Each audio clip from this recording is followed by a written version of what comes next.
Right, hello, welcome to Le Fenix A320 RNAV approach runway 23, it's a Zulu at LIEO, Lima India Echo Oscar, Olbia, Costa Smeralda in Sardinia. We've got one ahead, he's a top Swiss from Basel, and we're actually flying Alpine from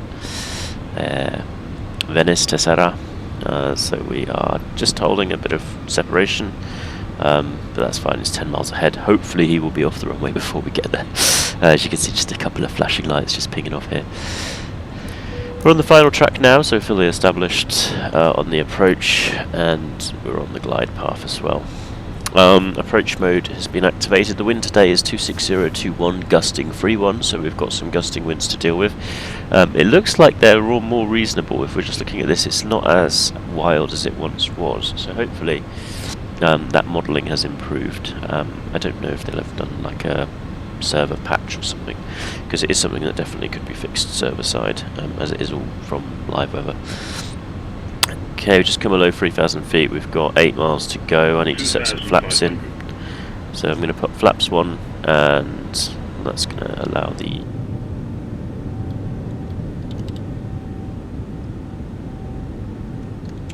first layer out.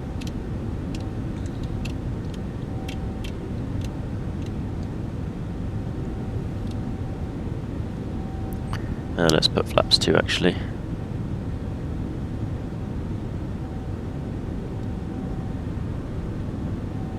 There you go, there's flaps 2. Gear down.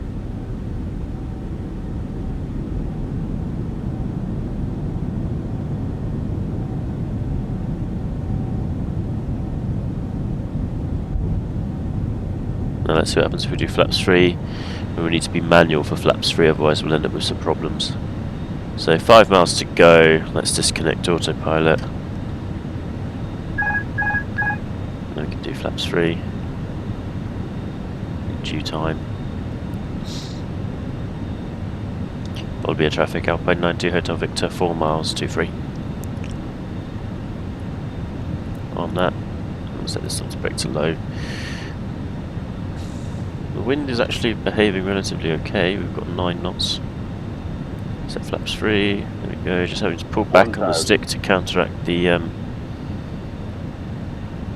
basically the ballooning there. So I suppose that's the current workaround, is when you want to set flaps 3, you just have to yeah.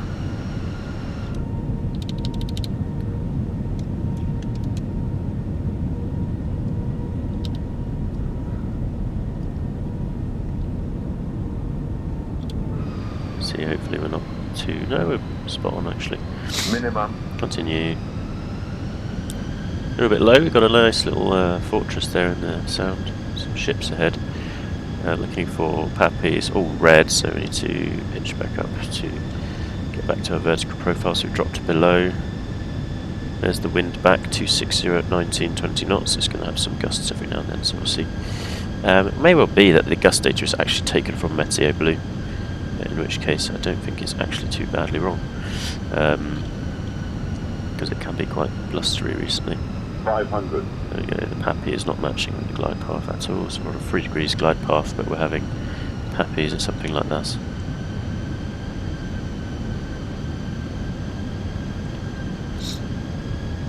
I believe the Pappy may well be 3.5 or 4 degrees maybe. Whereas we're just flying on the approach profile. I've actually got a perfect profile here, so yeah. There's the gusts coming in. Trees on final. 100. Yeah, that's fine. Weird. 50, 40, 30, 20. Retard. Retard.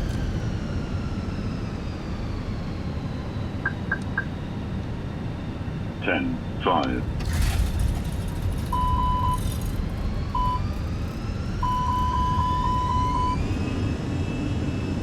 That was awful landing.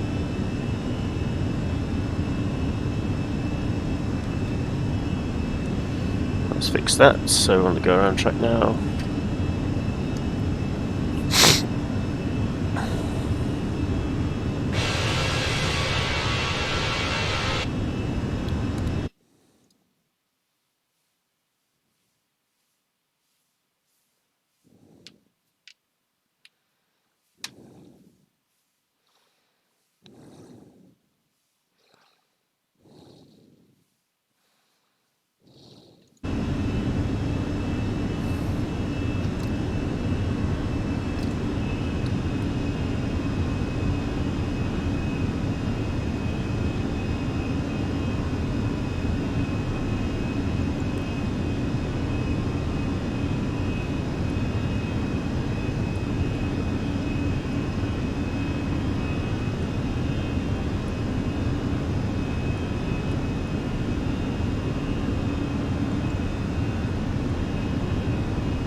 That was not good.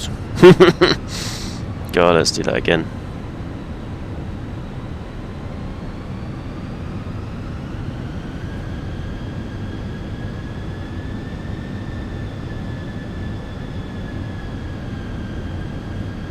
Right. Let's make it a visual approach then.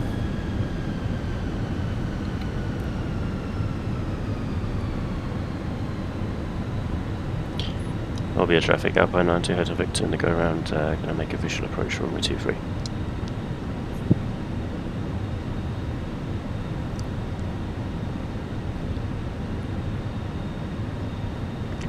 Now I reckon long enough final will be this village here, so we'll aim for that point there.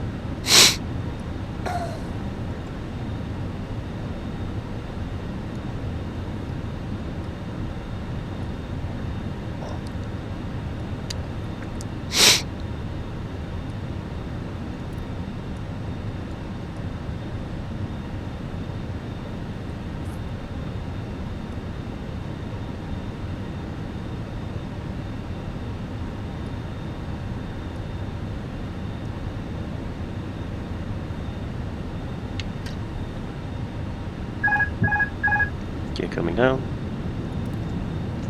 Doing a visual misapproach is something that's entirely possible. It's just not very often done. EasyJet don't tend to do it. As I know from my flight instructor, who's also an air traffic controller at Innsbruck, they almost always fly the full miss procedure, which is extremely long and very tedious. But they do it. So there we go. So there we go, descending now. What we were aiming for, that little corner there, wasn't it? And we're just going to make sure we're nice and on profile. 2,000 feet, probably got about another 3-4 miles to go. That's 4.5 miles on the final track, so plus 2 miles for the intercept, so 6 miles, 2,000 feet is fine. We just keep coming down about 900 feet per minute.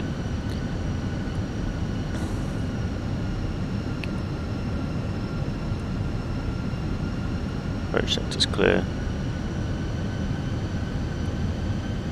Let's make 25 degrees bank turn, holding about 600 feet per minute of downwards.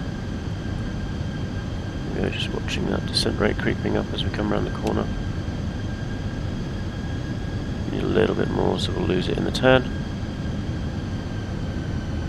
Fully configured, gears down, 3 greens, flaps are set, runways in sight. Olbia traffic, Alpine 92 Hotel Victor, final runway 23. 1,000.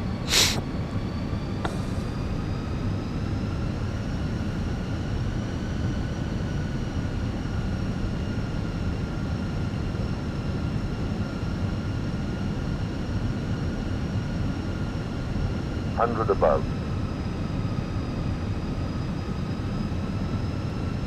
Minimum. Continue.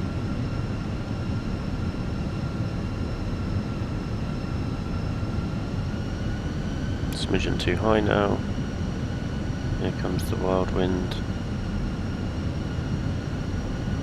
500. I'd actually say the profile looks fine.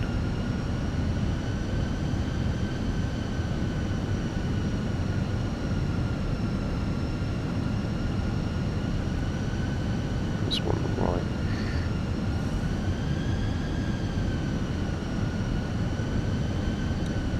Now comes the crazy wind.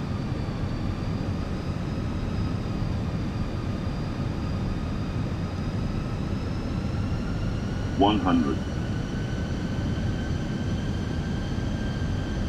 50, 40, 30, 20, retard. 5. Touchdown.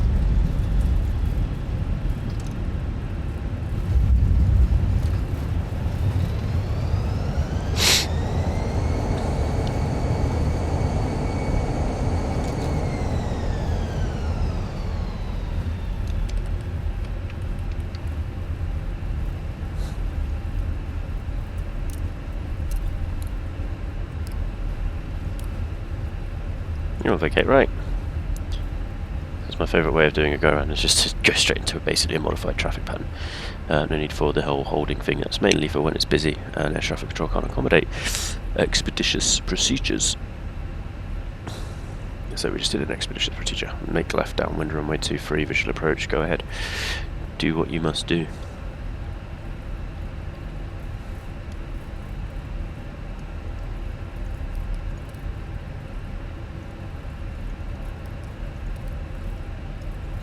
Okay, APU's going online there.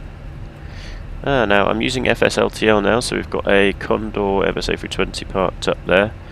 The rest of it is from the scenery, so these fire planes over there, obviously.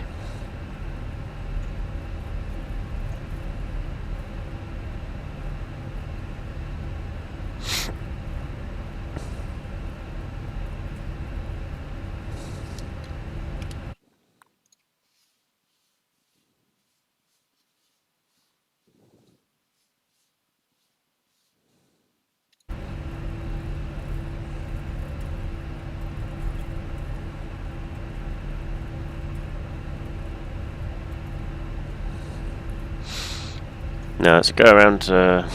First landing was not safe, so abandoned it and went around for a proper landing. There was no guarantee I could have actually stopped the plane in time. We might have damaged the gear during the first touchdown, so that's maybe something to have considered. But yeah.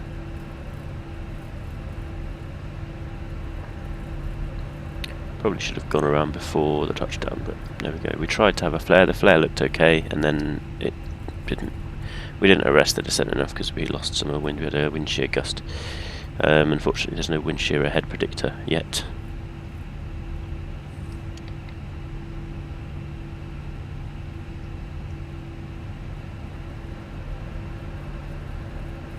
Okay, there's the APU online. You can just about hear that.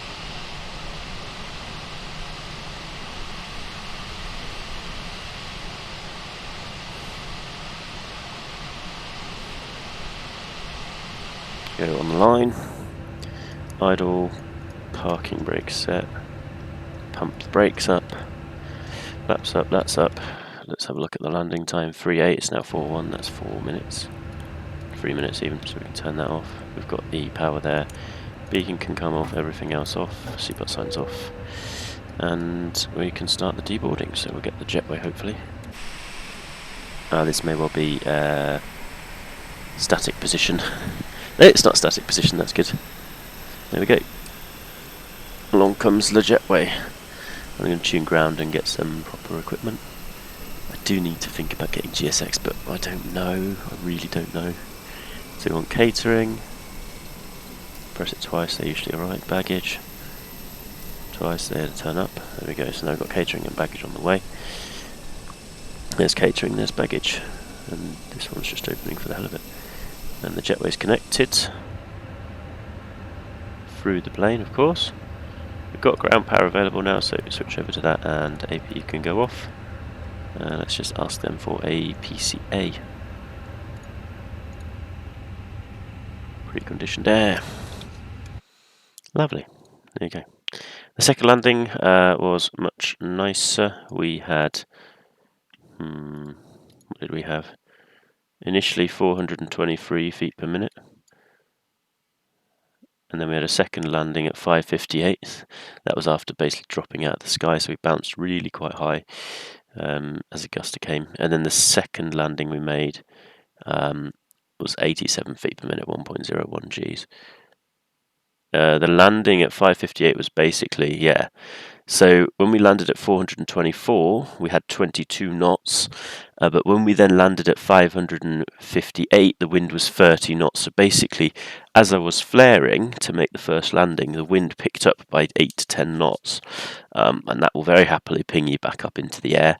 And then we came back down much harder because we had much less energy because we'd already made a flare and lost all of that energy. So the slight increase in airspeed basically just pushed us back up, and then we had no energy to land, and therefore go around basically. The go around track was basically we followed the go around track for initially, and then I went into a downwind heading of 055 degrees or so slightly to the right of downwind, and then made a left turn to line up with the corner of the beach that I'd pointed out there. And we came in on a proper profile, so we were actually, because that initial profile, we were descending on the RNAV profile the entire time, but in the final few seconds, it just pinged off to the middle of nowhere as if to suggest we'd obviously changed profile somehow. So we came in a lot lower than anticipated, which has probably also contributed to that low energy state on short final.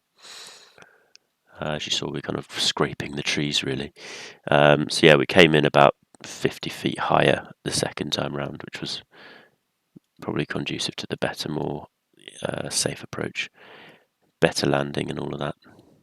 Yes, there we go. 17 minutes. It's not too long. I mean, the go-around doesn't take forever. We could have done a full missed approach and then held and then revectored for the RNAV, but that's why you learn to be a good pilot. So you don't have to do that. Short approach, short final, traffic pattern, short pattern, everything like that.